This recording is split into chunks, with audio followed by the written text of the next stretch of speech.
Hey everyone, today I would like to discuss a couple of fragrances. Today it is a question of discussing two masterpieces in my opinion, and actually both of them can be unisex. This one a little bit less, the next one a little bit more so. So we're going to talk about first Mitsouko by Guerlain. This is a fragrance that has been composed in the middle of 20th century, directly after World War II, celebration of the new life that the world is about to embark upon, the new adventure post-war time, full of hope and zest for life. So this perfume reflects this very, very completely. The way I would describe it is, yes, it is a masterpiece, but the word that tends to get onto the tip of my tongue with regards to this fragrance is really conflicting. That's the word that describes this fragrance the best, in my opinion. This is a paradox of a fragrance. It is something that is conflicting yet whole, that is interesting yet wearable, that is just a mix of opposites and an emotional roller coaster. It's an absolutely beautiful fragrance. It is still kind of new to my collection. You see that I've just started actively using it fairly recently. This fragrance is really difficult to place in a particular fragrance category. Why am I saying so? Because, like I've mentioned, conflicting notes, things that don't usually go together but they go together, really come into a bouquet in this fragrance. I would personally probably be more inclined to put this fragrance in a more fruity category, but with an asterisk. So this is a bit of a fruity fragrance because there's a very prominent peach in it. This peach is quite pronounced. It is a bit powdery and somewhat sweet. It has a lot of character. This fruitiness is really mellowed out by very unexpected notes of, first of all, spices. The spices are clearly including things like clove, things like cinnamon, very fragrant background to it. It's like a peach pie, but kind of savory at the same time. There is like a sweetness and a savory tone to it at the same time. All of this is really residing on this absolutely gorgeous background of mossy bark.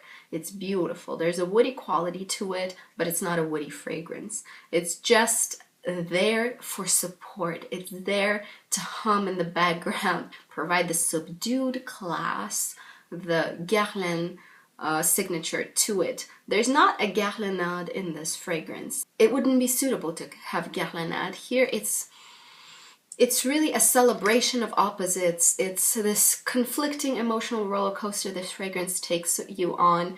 It is not a wholesome fragrance. It's rather a bit eclectic, a bit patchy, and at the same time completely monumental.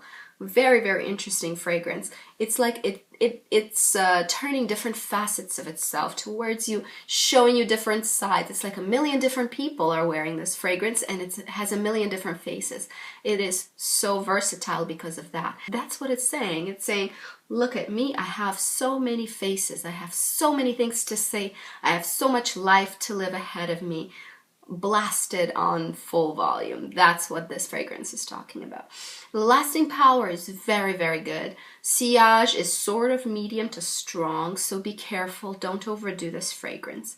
I don't think it's everybody's cup of tea necessarily because of the mossy and spicy qualities that are grounding this fragrance.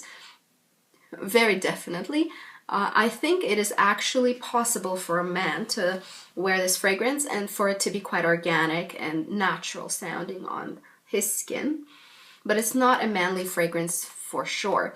It is rather an interesting unisex quality to it, but leaning female. Although this is a fragrance signature, this is not a fragrance that is extremely popular today. There are lovers of Guerlain, there are lovers of Mitsouko, but it's not by any means completely mainstream.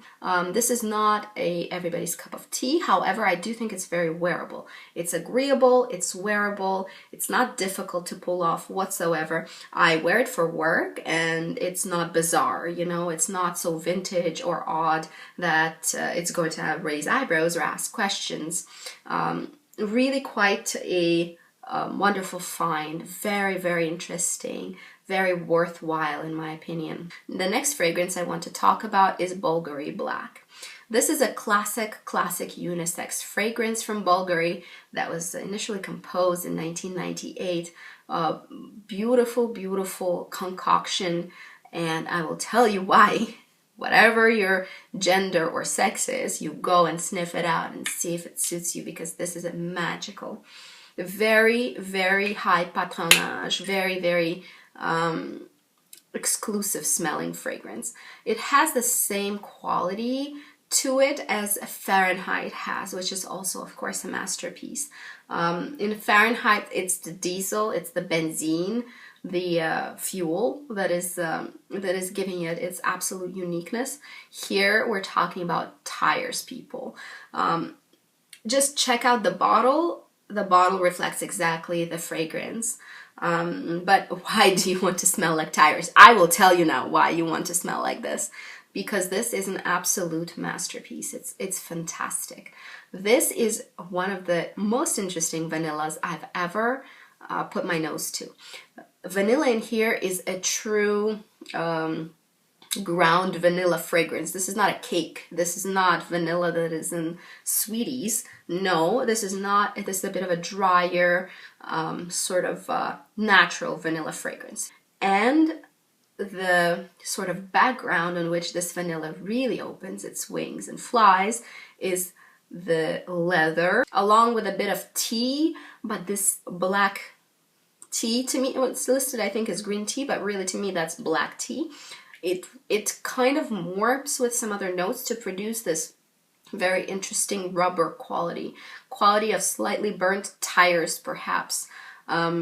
New tires, you know, the scent, it lingers in the background, really shading this fragrance a rebel. What does this smell make me think of initially? I'm not sure if my description is going to fully sort of convey how I feel about this fragrance. I really love it, but the way it smells is really, it's like, imagine New York City in the 80s, the wild times, in the 90s club kids. Imagine that era, some kind of a factory floor or a warehouse in a sketchy neighborhood in New York in that era. Add a huge rave all of a sudden that happens with drugs and everything. Everybody's in a leather jacket. People arrive on motorcycles. This is the rock and roll scent that is the Bvlgari Black.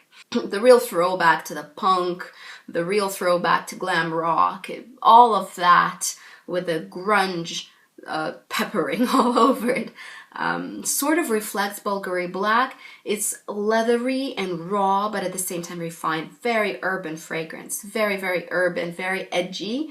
And I think absolutely timeless. It was 1998 that it was composed. It refers more to the 90s than to 2000s, although it's temporarily closer to 2000s.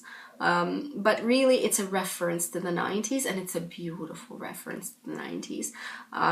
The grungy atmosphere is conveyed completely. This fragrance is quite literal in what it tries to tell you. You get the picture of what it tries to tell you. Moreover, all of this is somehow extremely sophisticated on top of that. We're talking about quite a high fashion, interesting aroma that is niche in its quality, that is not for everybody, that is a bit exclusive, a bit edgy, a bit out there, but at the same time very wearable. Very interesting fragrance, surprisingly wearable for what it is. The way I describe it, it sounds like it's going to be a wild card. It sounds like it's not going to be wearable. No, not at all. It is work appropriate even if you don't overdose, but it does have this slight reference to this glamorous world of the grunge, and it's gorgeous. The leather in it is beautiful. It's a very, very wearable leather. This fragrance to me leans slightly masculine rather than feminine, but I think wearable by kick-ass women everywhere. And for a man, I think it's such a find, you guys. You have to try Bvlgari Black.